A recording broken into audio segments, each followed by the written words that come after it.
Heute zeige ich euch ein Ohrzeichnen-Tutorial für Anfänger, um meine Serie zum Zeichnenlernen für Anfänger fortzusetzen.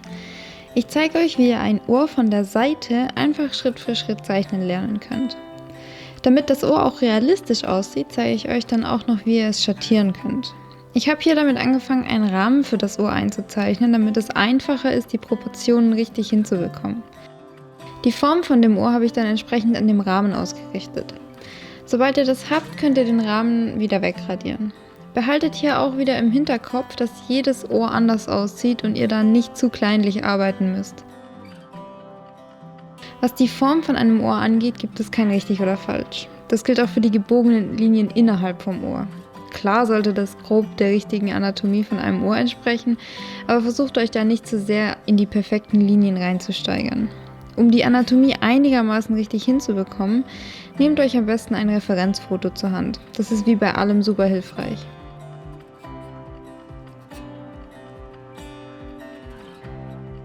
Nachdem die Linien fertig sind, könnt ihr auch schon anfangen zu schattieren. Auch hier ist es wieder hilfreich, wenn ihr euch ein Referenzfoto zur Hand nehmt, um herauszufinden, an welchen Stellen und wie stark die Schatten eingezeichnet werden sollten.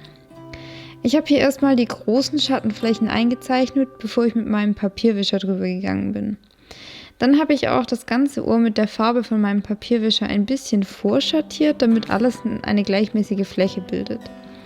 So ist es einfacher, die Schatten nach und nach aufzubauen und zu verfeinern.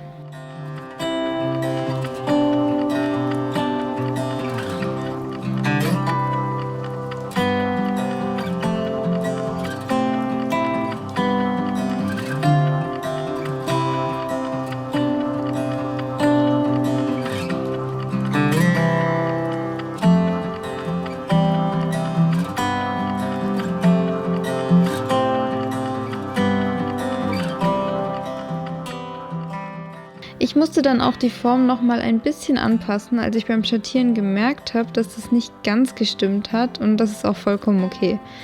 Merkt euch, dass eure Zeichnung nicht von vornherein perfekt sein muss. Zeichnen zu lernen ist ein Prozess, da wird man immer Fehler machen, die man auch wieder ausbessern kann. Das gilt auch für das Schattieren. Ich musste an der einen Stelle oben im Ohr sehr oft radieren und neu schattieren, einfach weil es nicht gleich von Anfang so aussehen wollte, wie ich das gerne gehabt hätte. Lasst euch da einfach Zeit und gebt nicht gleich auf. Baut die Schatten Schritt für Schritt auf, bis es in euren Augen realistisch aussieht. Versucht aber auch früher oder später ein Ende zu finden. Das Problem habe ich auch ganz oft, dass ich dann immer noch irgendwas finde, was verbessert werden kann, und ich dann nie fertig werde.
Ich hoffe, mein Ohrzeichnen-Tutorial für Anfänger hat euch gefallen und vor allem geholfen. Wenn das so ist, würde ich mich sehr über einen Daumen nach oben freuen und Anmerkungen, Wünsche und Kritik könnt ihr mir gerne in den Kommentaren dalassen. Und wenn euch eine Videoserie zum Thema Zeichnen lernen für Anfänger, in der ihr Schritt für Schritt zeichnen lernen werdet, interessiert, abonniert meinen Kanal und ich sehe euch beim nächsten Video.